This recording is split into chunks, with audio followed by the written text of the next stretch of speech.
2010, January, March, April 2010. I was on my way to work. I was a traveling salesman. I'm an avid motorcycle rider, was an avid motorcycle rider, still am if I can be. And as I was entering an intersection, a school bus turned in front of me and I plowed right into the side of it. You want the list of broken bones? No, raise your hand if no. Okay. Yeah, broken scapula, clavicle, 5 ribs, pelvis all the way across, leg in 3 places, ruptured spleen, kidney, and lung. And actually, you look at his face, he actually is a doctor, so you know, he knows the extent of the damage to the body. So it took me about a year to be able to walk correctly. 2010, yeah.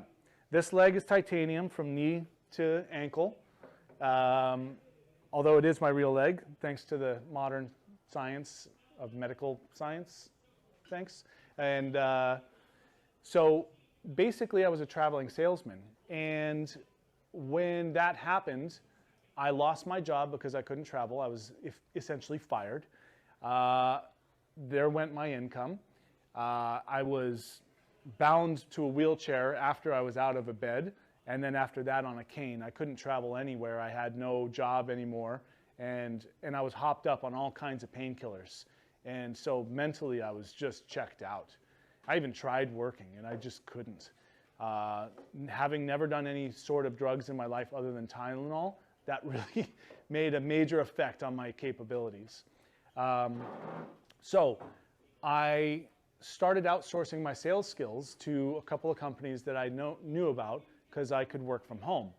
And what happened is a buddy of mine who ran a sister company of the consulting firm I worked for told me in passing, oh yeah, I got my vitamin on Amazon. And that was my aha moment. And so this is mid to late 2010, I can't remember.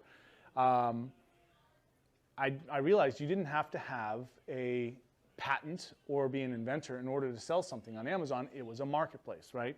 So I immediately started getting that product listed. And so I'll kind of give you an idea of, like the title of this is how I overcame the obstacle of basically I was going into medical bankruptcy, right? So I had no money. I had just debt, about $180,000 worth of debt, and a truck, car, and a mortgage payment, and no income coming in. So what I did is, first, after the sales stuff, which barely tided us over, tided? Yes. My wife got really good at selling on Craigslist. This is before Facebook Marketplace. Craigslist was it, right? And so she got really good at doing good descriptions and good pictures. So as soon as we found out about Amazon, I got it listed. She did great pictures and a great description, and it just started selling like crazy. Now, we were selling it before we had the product in hand because it was down the street from us. So as soon as it sold, I'd go buy inventory, then we'd fulfill the orders. About a year later, 6 months later, something like that, 6 months to a year, Amazon FBA comes out. There's no ads, there's no Amazon FBA, it's a beta program at that time. So we get invited to Amazon FBA and we run the numbers like, forget it, it's like 60 cents more per unit. About a year and a half later, it became less, so we got into that. And in the meantime, companies started coming to us asking, hey, can you sell my vitamin as well?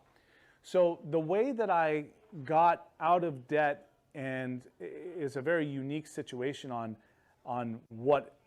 how we got out of this is I negotiated exclusivity to their product on Amazon. I got the product on consignment, and I only paid them when I got paid. So, and this is a model that I use to this day. And everything I've done, save for one deal, has been on a handshake. Not always the best deal for you as a business person. So that would be one lesson I would teach you that I still don't apply myself, is get it in writing. And then And then we dabbled in a few private labels. We went into some fields. I always tried to find a field where nobody else was at that time, not really. So like I did beef sticks way back when. I met these guys in Virginia. They had a cattle farm. They made beef sticks, so I sold those on Amazon.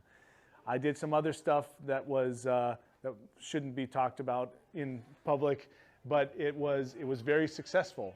Again, a partner cut us out, but anyhow, we won't get into that.